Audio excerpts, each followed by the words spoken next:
Мен мамлекетте болуп аткан чындыкты айтып атам. Мен буларга мамлекетти мындан ары башкарууга берсе болбойт экенин айтып атам. Анткени мындай сабатсыз адамдар, мындай түркөй караңгы адамдар мамлекетти туңгуюк алып барат. Бирок чын-чынына келгенде мындан артык туңгуюк болушу мүмкүн эмес бүгүнкү өлкөдөгүдөй. Өлкө абсолюттук түрдө тупикке келип туруп калды. Экономикалык жактан дагы, социалдык жактан дагы абсолюттук кризиске келип кептелдик. Мына эми кечээки шайлоонун айынан бизде жаңы саясий кризис дагы башталды.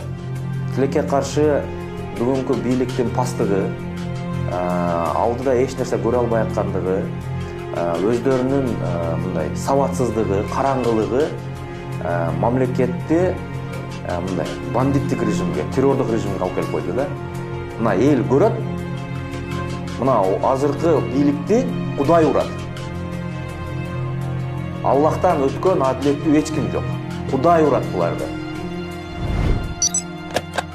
Саламатсыздарбы, Политклиника медиасынын көрүүчүлөрү. Бизде бүгүн конокто белгилүү саясатчы Бактыбек Калмаматов. Биз парламенттик шайлоодон кийинки саясий кырдаал тууралуу сүйлөшөбүз. Бакыт мырза, студиябызга кош келипсиз. Алгач эле суроомду ушу сизди камалат экен деген маалыматтардан баштагым келип турат да. Анткени буга чейин Өмүрбек Текебаевка кол салуу болоордон бир нече күн мурда социалдык тармактарда Өмүрбек Текебаевка кол салуу болот экен деген маалыматтар жүрдү эле. Анан көп өтпөй эле кол салуу болду. Ошолор менен катар эле Бактыбек Калмаматов эми камалат экен деген маалыматтар турат. Буга мындай чочулоого негиз барбы? Саламатсыздарбы. Эгер мындай мен өзүмдүн билгеним менен ала турган болсом, өзүмдөгү маалыматтар менен ала турган болсом, чындап эле ошондой маалыматтар бар, сигналдар бар дейли.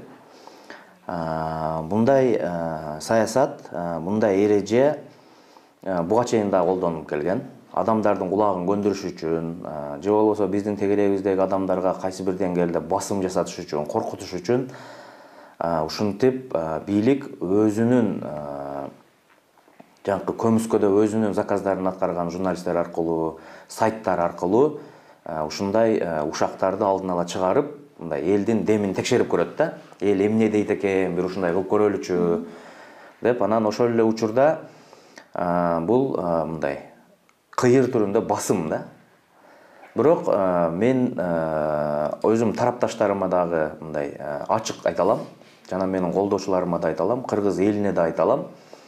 Мени камаганга бир дагы негизи жок. Мен мамлекеттен бир бүдүр таш, бир карыш жер албаган баламын. Мен эч качан элиме кыянаттык, чыккынчылык кылбаган баламын. Менин бул жашоодогу топтогон репутациям таза, менин басып өткөн жолум таза. Мен бир да күн мамлекеттик кызматта иштеген эмесмин. Демек, мага кандайдыр бир кылмыш ишин козгогонго негиз жок. Анан жок, биз күчкө салып эле ушул ашыкча көп нерсени айтып коюп атат, биздин бетибизди ачып коюп атат, элге чындыкты жеткизип коюп атат, биз бунун үнүн өчүрүшүбүз керек деген жол менен андай камоолор бизде буга чейин деле болгон. Көптөгөн саясатчыларды ошентип эле камап, кийин эч бир далили жок түрмөдөн чыгарып жүрүшкөн да учурлар болгон да. Тилекке каршы бүгүнкү бийликтин пастыгы, алдыда эч нерсе көрө албай аткандыгы, өздөрүнүн мындай сабатсыздыгы, караңгылыгы мамлекетти мындай бандиттик режимге, террордук режимге алып келип койду да. Ошондуктан мен буга чейин деле айткам, бүгүн биз учурда абсолюттук хандык же болбосо авторитардык режимде жашап атабыз да. Адамдын көз караштары үчүн, адамдын айткан сөзү үчүн куугунтукка кысымга алынган заманга келип калдык да. Биз мындай кызымды өз учурунда Бакиевдин маалында көргөнбүз да. Адамдар жөн эле кысымга алынып, камалбастан 40тан ашык кыргыздын эр-азаматтары атылып кеткен да. Акырында кетеринде жөн кетпей 100гө жакын баланы да атып салып туруп кетип калган да. Мына бүгүнкү азыркы бийликтин дагы башкаруу режими, башкаруу тартиби дал Бакиевдикине окшош. Биз 2010-жылы ушундай проблемалардан кутулдук го деп ойлогонбуз да. Тилекке каршы мына арадан 11 жылдан кийин ошол реваншисттик күчтөр бүгүн бийликке келди. Кайра ошолор жеңип келип, бүгүн ошол биз 10 жыл мурда жокко чыгардык деген режим кайра орноду да. Коёмдой окшош. Куугунтуктары, кысымдары, мыйзам талаасынан чыгып кетип түшүнүктөр менен башкаруулары баары жогу коёндой окшош да. Ошондуктан мени камаганга же мага карата кылмыш ишин козгогонго негиз жок. Эгерде мен мындай эле айтайын да, качкандагы Кудай дейт, куугандагы Кудай дейт да. Эгерде азыр мени жөн эле жасалмалап бир жол менен мындай бурмалоо жолу менен камайбыз дей турган болсо, мына эл көрөт, мына азыркы бийликти Кудай урат. Аллахтан өткөн адилеттүү эч ким жок. Кудай урат буларды. Мен булардын азыр мага көрсөтүп аткан кысымын мен көрүп атам да. Буга чейин менин инимдин үйүндө тинтүү болду. Биздин аркабыздан котолоп машиналар менен ээрчип жүрөт аңдып. Мына ушунун өзүн көрүп туруп, мен булардын кандай башкарууга жөндөмсүз экенин, жигитче күрөшүүгө жөндөмсүз экенин көрүп атам да. Бирок ошондо дагы бир мындай психологиялык жактан басым болот да, сиз мындай өзүңүздү цензуралап, ооздуктап деп ушундай бир кадамдарга бардыңызбы? Балким. Мындай да. Мен мамлекетте болуп аткан чындыкты айтып атам. Мен буларга мамлекетти мындан ары башкарууга берсе болбойт экенин айтып атам. Анткени мындай сабатсыз адамдар, мындай түркөй караңгы адамдар мамлекетти туңгуюк алып барат. Бирок чын-чынына келгенде мындан артык туңгуюк болушу мүмкүн эмес бүгүнкү өлкөдөгүдөй. Өлкө абсолюттук түрдө тупикке келип туруп калды. Экономикалык жактан дагы, социалдык жактан дагы абсолюттук кризиске келип кептелдик. Мына эми кечээки шайлоонун айынан бизде жаңы саясий кризис дагы башталды.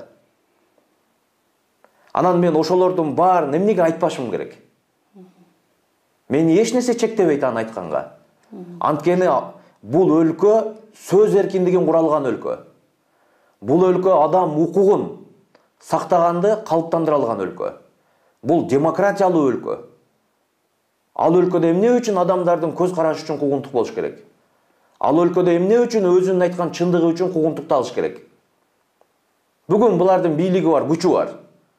Бүгүн булар өкүмзардыкка салып, күчкө салып адамдарды камап оозун жаап коюшу мүмкүн. Бирок камоолор менен, куугунтуктоолор менен, адамдарды кысымга алуу менен мамлекеттеги экономикалык, социалдык проблеманы чечкен мен бир да башчыны көргөн эмесмин. Камоолор, куугунтуктоолор бизди экономикалык тупиктен алып чыга албайт. Бул жаңкы үйдөгү жаш тентек кыздар болот. Үйдү шыпыр десең, шыпырып келип туруп, шыпырындысын паластын алдына бекитип койгон. Булар ошондой кылабыз деп атпайбы? Мамлекетти мындай тентектер башкарганга болбойт. Менин айтып атканыман, мамлекеттеги экономикалык абал курчуп кеткен жок. Менин айтып атканыман социалдык абал курчуп кеткен жок да. Тескерисинче бүгүн бийликте жоопкерчилик алган адамдардын шалакылыгынын айынан ушул акыбалга келдик да.